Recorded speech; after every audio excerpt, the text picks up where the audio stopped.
Hello, everybody. Welcome to the Sovereign Village Project and Community Minute, not Community Hour, because once again, we are just way too busy to do Community Hour. So this is mostly just a whole bunch of updates, one of which is we're going to go ahead and change the time of Community Hour to 4 p.m. on Sundays. We're going to try that. 7 p.m. is a little late in the game for us when Sunday's kind of the one day we actually are both not working and free to work on the homestead. So it's been a tight squeeze fitting in an hour at all. Some weeks we just haven't been able to do it. But we just want to do a quick bit about resilience on the homestead and the relationship between homesteading and resilience, because we've had just a long week between working really hard on getting the festival ready. We're doing our fall planting today, and right as we're doing our fall planting, the truck broke down that we just bought. So we just invested a lot of money in that truck, and it broke down. It broke down on the road. We had to get it towed, and it sat there for a whole day. It was just a whole thing, and I'm working 16 to 20-hour days. Yeah, Gabby's working just as much. Anytime I have off, I'm painting currently. Yeah, she's doing almost all of the housework herself right now because I'm working all day. So between all of that, that's made content very difficult, and I'm sure you've seen that there's very little content coming out right now on the channel. So we are looking forward to getting back to that. But 4 p.m. is going to... We've also got some stuff coming this week that I think. Oh yes, yeah, we're gonna have some really good content. Got some updates, some festival updates. But we did have like just a little bit of an experience this week with the truck and everything, where we've had this theory and it's starting to kind of prove itself that the reason we're building a homestead and a community is not to make a utopia.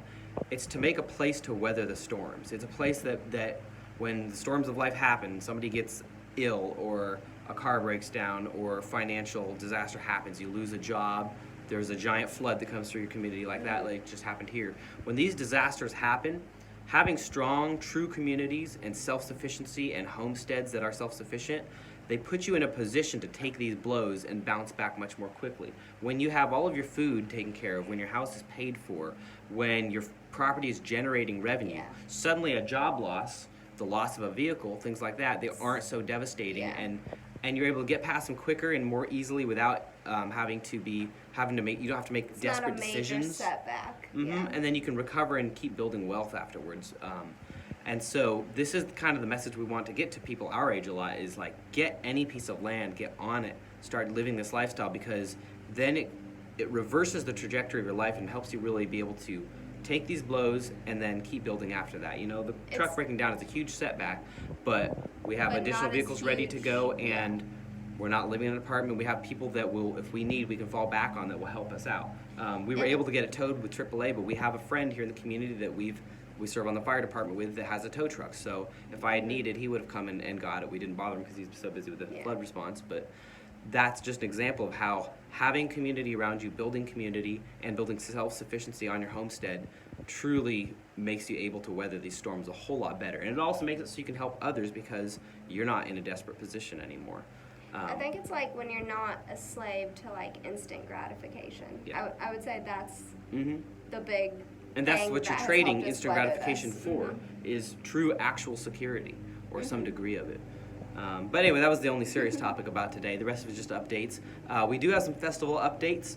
I believe we've confirmed another speaker who I'm super excited about. Yes, we met with a guy this week, or I guess it was last week, out of Nashville, who he specializes in like wild foraging, and he's been teaching people this for what, like 30 or 40 years? I don't know. And foraging since childhood. He grew up with it. He had so knowledgeable binders full of things that he was and he's a natural teacher. His passion for teaching and showing this to people. We were there at Panera Bread, and like he was almost just grabbing passerbys and teaching them about foraging.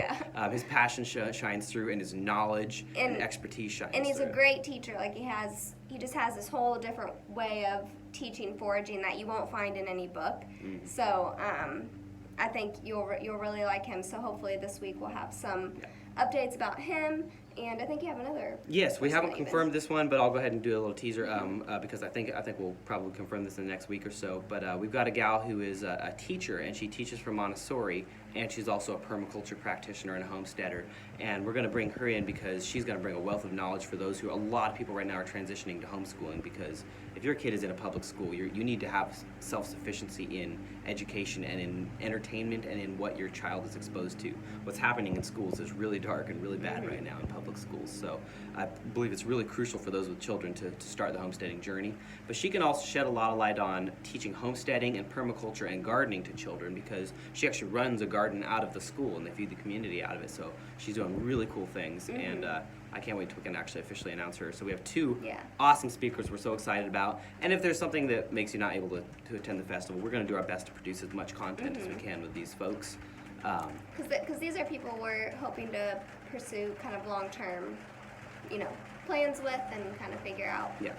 Yeah. And that's really everybody at this festival. Like, everyone who's a speaker or a part of it are people that we're building community with. Even our vendors, like the folks we have, we're only going to have a handful of vendors because we don't want people selling trinkets. We want people selling like handcrafted goods that are relevant to homesteaders and people who value organic, real things. So we're only having like 5 or 6 people as vendors, and they are homesteaders and they are like-minded folks.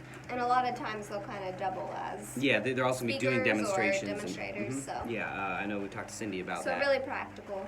Yeah, and so that's what we're really trying to build here. Is like, there's nobody who's going to be a part of this who's not a part of this community we're trying to create, or this group of communities we're trying to create, where all of us folks who are like-minded, and like-minded just meaning people who value self-sufficiency, sustainability, and regenerating the land, and independence. For those who place those values very high in their life, we want to connect these people and create this festival as a place of connection, as well as this channel. And so I think everyone so far that we've talked to and who's going to be involved is that person. It's who we want to really build this with, and it's so excited to be building things. In a time of collapse, to be building feels really good. And I think that's the way, is to build our way out of collapse really right now.